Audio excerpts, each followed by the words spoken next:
C'est un plaisir renouvelé de pouvoir vous retrouver encore en ce jour afin de pouvoir survoler la thématique portant sur le jeûne biblique. Nous voulons essayer de faire une différence entre le jeûne biblique et ce que nous pouvons encore appeler l'esprit du jeûne. On parle de l'esprit du jeûne lorsqu'on se prive des aliments pendant la journée, mais entre-temps, nous vaquons à nos occupations, nous manipulons le téléphone, nous visionnons la télévision, juste pour voir le temps passer. Et puis vers 18h, on prend un repas et on prétend avoir jeûné. Le jeûne tel que décrit dans la Bible peut se définir comme étant un moment de privation charnelle et de consécration spirituelle.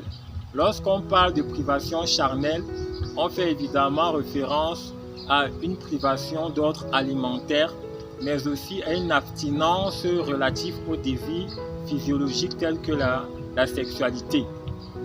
Jeûner, c'est en quelque sorte confiner sa chair afin de permettre à l'esprit de se mouvoir pour recevoir une solution de Dieu. Et très souvent dans la Bible, on a l'impression que le mot jeûne va de pair avec l'humiliation. L'humiliation dans ce contexte n'a rien à voir avec la honte. Mais l'humiliation ici renvoie simplement au fait de se rabaisser devant Dieu pour reconnaître que sans son intervention, nous ne pourrons avoir un gain de cause. Alors, pendant nos moments de jeûne, nous pouvons simplement segmenter cette période en plusieurs phases ou en plusieurs étapes. La première phase pourra être consacrée à la repentance, de peur de commencer à présenter sa doléance au Seigneur dans une posture d'impureté. La deuxième phase pourra être consacrée ou dédiée aux actions de grâce. Naturellement, avant de demander quelque chose, l'idéal sera de commencer à se montrer reconnaissant pour ce que Dieu a déjà fait jusqu'à ce niveau. La troisième phase sera donc dédiée à notre doléance, à la raison pour laquelle nous avons entrepris ce jeûne. Nous pourrons simplement dire: Seigneur, voici la raison pour laquelle je me présente devant toi. Et la quatrième phase pourra être dédiée à des moments de remerciement et à des moments d'adoration.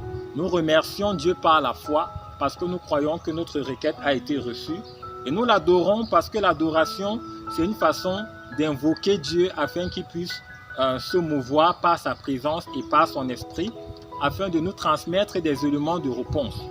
Quitte à Dieu de choisir s'il voudra apporter des éléments de réponse au travers d'une prédication, au travers d'une exhortation, au travers de la méditation de sa parole, au travers d'une prophétie, au travers d'une vision, ou au travers d'un canal qui se sera choisi pour l'occasion.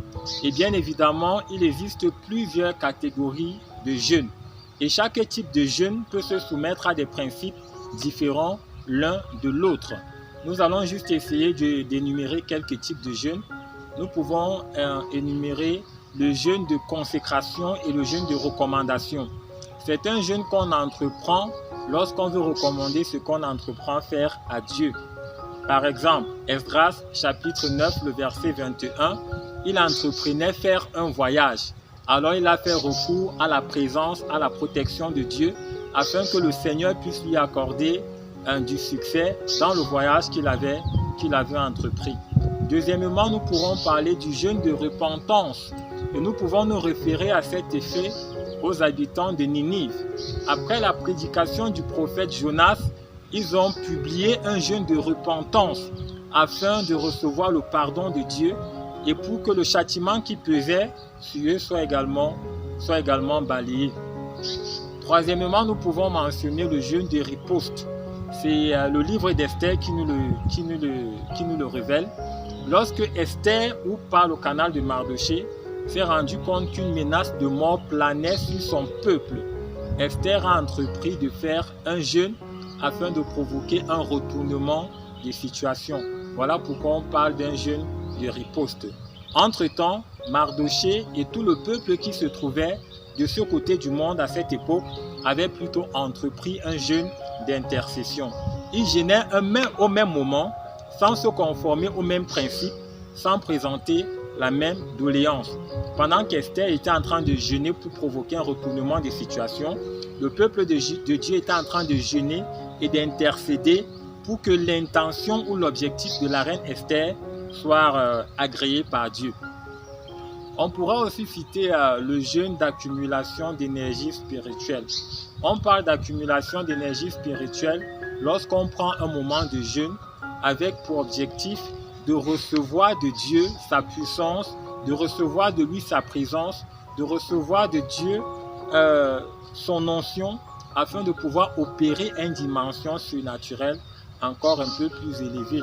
À cet effet, nous pourrons prendre l'exemple de Moïse, le prophète Ésaïe, les apôtres et Jésus lui-même, qui quelque part dans dans le livre de Matthieu chapitre 4, il est dit qu'il fut revêtu de la puissance de l'Esprit de Dieu lorsqu'il sortait de ce moment de jeûne.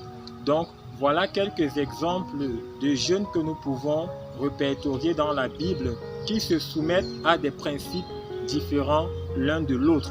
Donc, l'idéal serait qu'avant de prendre un moment de jeûne, qu'on définisse clairement ce pourquoi on jeûne afin de savoir à quel principe se soumettre. Donc, voilà, nous avons juste encore essayé d'ouvrir un pan de réflexion afin de pouvoir permettre à chacun d'entre nous d'améliorer sa façon de jeûner dans le but d'obtenir des résultats un peu plus palpables du Seigneur. C'est vrai que lorsqu'on prend un texte sans tenir compte de son contexte, on a souvent tendance à mal interpréter ce que nous pouvons lire. Jésus dit, lorsque tu jeûnes, voilà, il faudrait que tu te parfumes et que tu aies bonne mine. Quand on entre dans le contexte, on se rend compte qu'il est question d'une catégorie particulière de jeûne. Tout comme dans le livre d'Ésaïe chapitre 58. Le jeûne dont il est question dans ce passage est relatif à un mode de vie en tant qu'enfant de Dieu.